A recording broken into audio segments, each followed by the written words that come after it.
चाहे आरएसएस भी हो। अब जुडिशियरी भी सुरक्षित नहीं रह गया ना देश के अंदर में। जब अपनों पर जब साजिश और शंका हो जिस सरकार में बैठे उच्च पद पर लोगों को, जिस देश का प्रधानमंत्री आखिर अपने आप को असुरक्षित इतना क्यों महसूस करता है। दैनिक भास्कर के पत्रकार या उस संस्थान कुछ सच लिखने लगे तो उन पर कार्रवाइयाँ हो गई।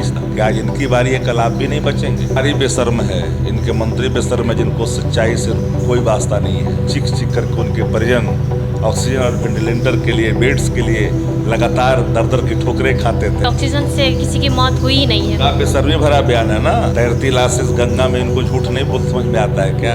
जो लोग उन्हें जान गंवा दी चले गए, उनके साथ धोखा है ना। नमस्कार, आप देख रहे हैं रिपब्लिकन न्यूज़। मैं हूं अंकिता सिंह।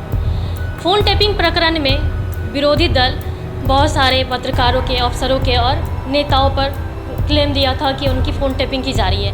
ऐसे में सरकार द्वारा विपक्ष को घेरा जा रहा है, बताया जा रहा है कि उनके द्वारा बदनाम करने की कोशिश की जा रही है सरकार को। क्या कहते हैं आप इस पर?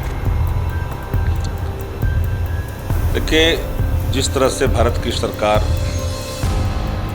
देश की आवाम की स्वतंत्रता के साथ खिलवाड़ कर रही है और साजिश रच रही है उन तमाम लोगों के साथ जो लोग उनके साथ भी हैं, चाहे आरएसएस भी हो। अब जुडिशियरी भी सुरक्षित नहीं रह गया ना देश के अंदर में।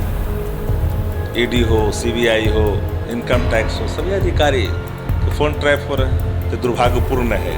और मेरी बात साफ है कि सरकार कहीं ना कहीं साख हुई है।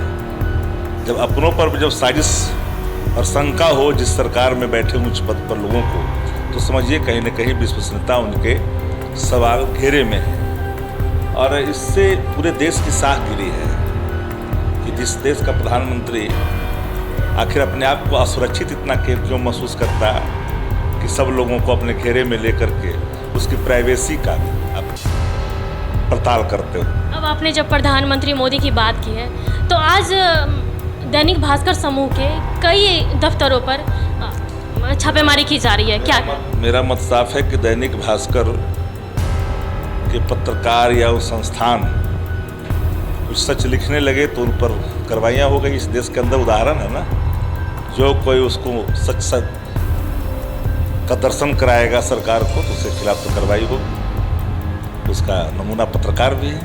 सही पत्रकारों को एक बार सोचना पड़ेगा। जो पत्रकार उनके इर्द गिर्द मटरगश्ती कर करके पत्रकारिता को तिलांजलि देते हैं, उनको विचार करना होगा कि आज इनकी बारी है, कल आप भी नहीं बचेंगे।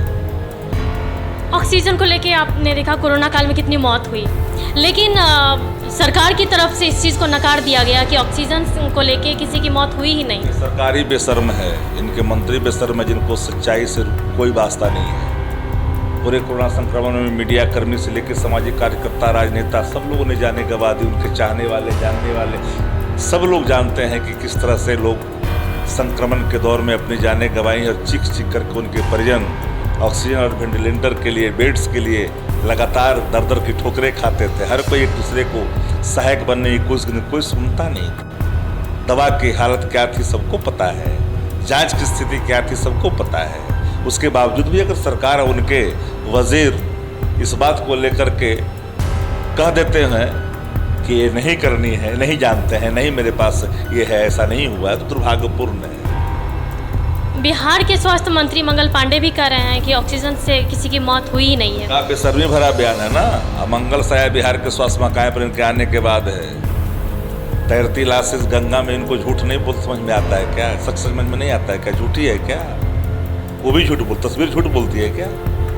वीडियो निकाल करके देख लेना, फुटेज दिखा तो समझ में आ जाएगा ऑक्सीजन के लिए किन किन अस्पतालों ने त्राहिमाम संदेश भेजा था, कहाँ ऑक्सीजन के लोग जाने गंवाए थे। इसके बावजूद भी इतना बड़ा बेशर्मी भरा बयान, इससे बड़ा दुर्भाग्य क्या हो सकता है इस राज्य का? यहाँ का वजीर झूठ बोलता हो, मृतात्माओं के साथ धोखा देता हो, जो लोग उन्हें जान गंवा दी चले गए, उनके साथ धोखा है ना। देखिए, एक बात जान लीजिए, 4 लाख कोरोना के संक्रमण में के कारण जिन लोगों ने जाने गंवाई थी, सरकार ने कहा था कि उन लोगों को मुआवजा देंगे, लेकिन वो नहीं दे रही है। कई लोग अपना सर्टिफिकेट लेके घूम रहे हैं, कई का सर्टिफिकेट ही नहीं बन रहा है, पैसे मिल नहीं रहे हैं। हाथ खड़े कर दिया भारत की सरकार ने। राज्य की सरकार कहा कि मैं करूंगा, वो भी करने से नकार रही है। सरकार ही वादा खिलाफी सरकार है, करती कहती कुछ है और करती कुछ है। तो ये थे हमारे साथ आरजेडी के प्रवक्ता शक्ति सिंह यादव, और इन्होंने सरकार को भी फिर से कटघरे में लिया कि कोरोना में ऑक्सीजन की मौत को लेकर जो सरकार कह रही है कि मौत ऑक्सीजन नहीं मिलने की वजह से नहीं हुई है, तो इसे उन्होंने अपना नकारापन बताया। बने रहे रिपब्लिकन न्यूज़ के साथ। अब तक आपने चैनल को सब्सक्राइब नहीं किया तो चैनल को सब्सक्राइब जरूर कर लें और हमारे पेज को फॉलो जरूर करें। रिपब्लिकन न्यूज़ से जुड़ने के लिए सब्सक्राइब बटन दबाकर चैनल को सब्सक्राइब करें। नोटिफिकेशन प्राप्त करने के लिए यहाँ बेल को दबाएं। वीडियो अच्छा लगे तो लाइक करें और दोस्तों के साथ शेयर करना ना भूलें।